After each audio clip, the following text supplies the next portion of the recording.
I recently found a handmade kids table and chair set at my favorite thrift store. The table was covered in dust and had old 1980s contact paper on it, and the chairs were painted to match. It looked pretty rough, and my friend even made a sour face while I was checking it out. But I saw potential. Despite its condition, I knew I could use the dimensions to design my own version. Hey there, I'm Scott. Thank you for stopping by. I'm the owner of sawsonskates.com, where I share easy woodworking plans and space-saving workshop solutions.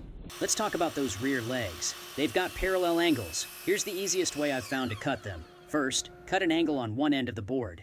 Don't take the workpiece off the miter saw just yet. Keeping it in place makes sure you don't flip it by accident.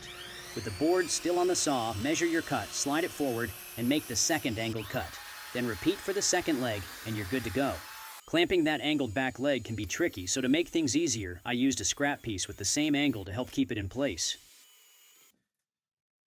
The upper assemblies have these gentle curves at the front and top. My printed plan comes with 2 templates that take all the guesswork out of laying them out. To transfer the pattern, you could use carbon paper between the template and the wood and trace the lines with a pen or pencil. But I like to attach my templates onto a manila folder with a little spray adhesive for more accurate and easier tracing. This works well because the folder's edge gives me a lip to follow with my pencil. I cut the shape with a scroll saw, but a jigsaw works just fine if you don't have one. Now here's my secret to perfect curves. I cut just outside the pencil line, then sand it down to remove the saw marks and smooth out the shape. To refine the shape, I used a disc sander, but you can totally use sandpaper. I used that same scrap piece with the angle again to help keep the seat back in place. Driving screws and gluing into end grain isn't my favorite method for joinery. End grain is like a bunch of drinking straws. There's not much for the screws to grab onto, and glue tends to soak in instead of staying on the surface, which can weaken the bond. To help the glue stick better, I use CA glue on the end grain of the upper and lower assemblies. CA glue, or cyanoacrylate, better known as super glue, is a fast-drying adhesive perfect for this kind of thing because it seals the surface and helps create a stronger bond. Since the pocket holes on the upper assemblies would be visible in the finished piece, I filled them with pocket hole plugs for a cleaner look. Once the glue dried, I sanded them flush with my orbital sander. The top of the apron sits where the upper and lower assemblies meet. To make sure everything lined up, I clamped a scrap piece of wood right at the intersection. The aprons set in from the faces of the legs. To make positioning them easier, I attached some scrap MDF to each end with painter's tape. Since space was tight inside, I used a right-angle driver to attach them with pocket hole screws. When I tested the chair after it was finished, I noticed my fingers would naturally slip into the pocket holes in the stretcher when I grabbed underneath. That could be a safety issue for kids since it might lead to splinters or pinched fingers. At the very least, I'd recommend smoothing the holes with sandpaper or a Dremel, or you could fill them with pocket hole plugs and sand them flush for a cleaner finish. To help position the bottom rail, I cut 2 pieces of scrap wood with an angle on one end. I placed one on each side of the seat and clamped them in place. The rails set in from the back. To make sure everything's lined up, I attached some scrap MDF to each end with painter's tape. For spacing between the rails, I used more scrap MDF and repeated the process for the middle and upper rails. Since the pocket holes on the rails would be visible in the finished piece, I filled them with pocket hole plugs for a cleaner look. Once the glue dried, I sanded them flush.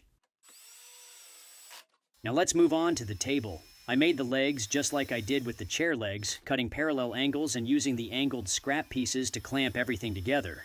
Since these pocket holes would be visible in the finished piece too, I filled them with plugs and sanded them flush once the glue dried. I made the tabletop by gluing several narrow boards together to form a wider panel. I'm actually putting the finishing touches on a panel glue-up class. I'll drop a link in the description box below when it's ready. In the meantime, for the best results, I recommend squaring or joining the edges of your boards before gluing them up. This helps ensure a tight fit and prevents any gaps. I used a table saw for this, but if you got a joiner, that's the best option. To be honest though, I sometimes skip the joining step if the edges of my boards are already reasonably square. Once the edges were squared, I glued up the panel for the tabletop. The table will expand and contract with changes in temperature and humidity, so it needs to be attached in a way that lets it move freely. One way to do this is with expansion brackets. The top will expand and contract most across its width, so you want to position the elongated holes in that direction to allow for movement. I made a pilot hole using a drill bit and a piece of painter's tape as a depth stop.